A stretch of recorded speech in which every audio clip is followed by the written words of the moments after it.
Hello and welcome to the Antediluvian Talk, where we interview some polarizing characters of the past. I'm Devisha and I'll be your host today. Today we will be interviewing the Maharaja of Pratibandhapuram, His Highness Sir Jilani Jung Jung Bahadur, rather famously known as the Tiger King.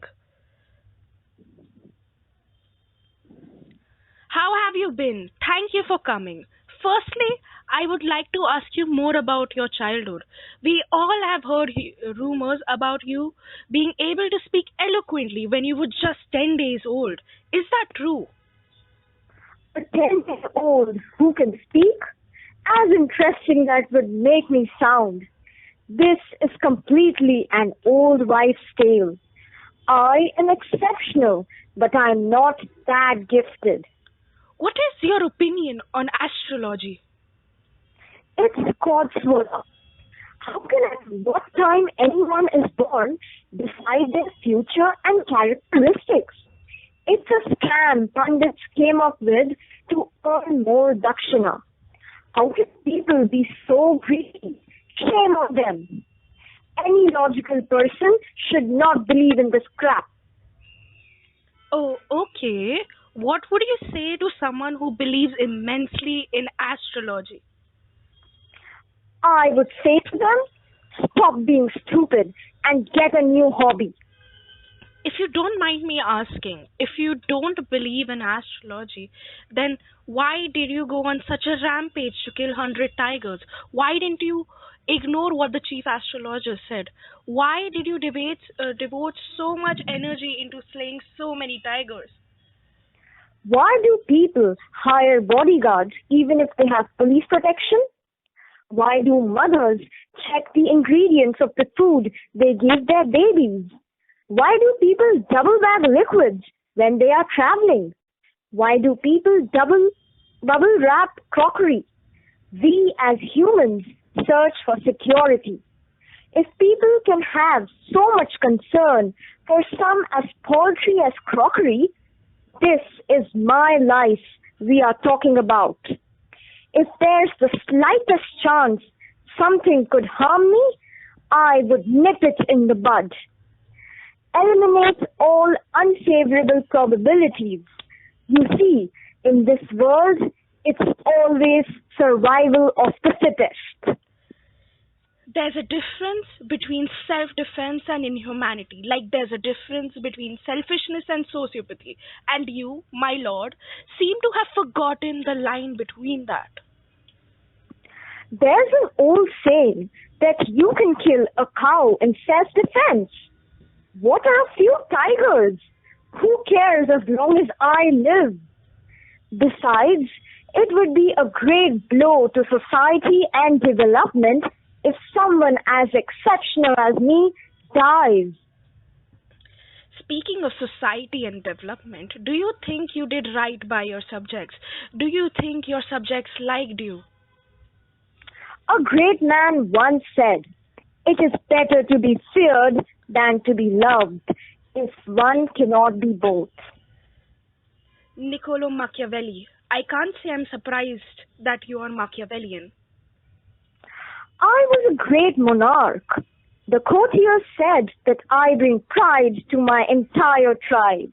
I don't have to list my laurels to prove my greatness. I gave a village a 3-year tax exemption. And doubled land tax when you were angry and frustrated. You verily bend the law to fit your whims and fancies. Anyways, enough of serious questions. It's time for the rapid fire round. The rules are very simple.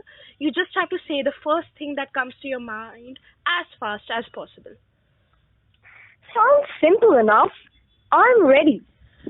Okay, let's begin soon, lest you decide to triple land taxes. What do you think about the British? They're nice enough, maybe a little naive. The Durai Sani misunderstood my gesture and thought I gifted her 50 diamond rings. I intended to give her 2 to 3 rings of her choice. They definitely lacked social skills. The benefit of the doubt, I see. The British aren't quite the naive ones in this equation as I see it. But moving on, what is your opinion on the drain of wealth theory by Dadabhai Naoroji? Who? Dadabhai Naoroji, the Congress leader? Who cares about that? Well, that's questionable. Anyways, what's your wife's name? Sunidhi. I married her when she was 16. Actually, her name is Sunakshi. You forgot your wife's name. Close enough. Not at all. But what did you do with all the tigers you killed? Tiger skin is beautiful. I used it to make all of my coats. They keep you warm in the winter. Their canines make such lovely jewelry. Just look at this pendant. I killed this one with my own hands. She was a tasty one. What do you know about colonial hangover? I know that the person who came up with the term colonial hangover was filled with envy. People are just jealous of people who are smart enough to learn English. So you relate intelligence to the ability to speak English? Yes, all my advisors are well versed in English. English is the language of the intelligentsia. Fed the milk of an English cow, brought up by an English nanny, and exposed to nothing but English media, like most of the Indian crown princes during the British era, made the tiger correlate intellect with fluency in English, and ingrained in him that their culture is inferior to Western culture.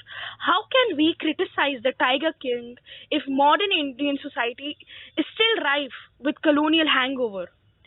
This interview was truly and roller coaster, but I am thankful that you took time out of your busy schedule to be here.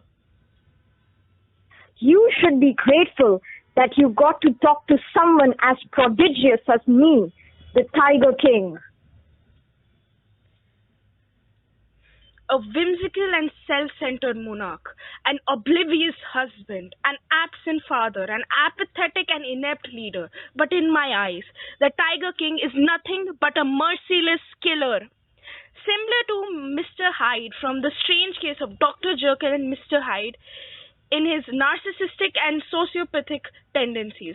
The Tiger King's egocentrism and apathy is often exacerbated by his sycophants who don't even try to defy him.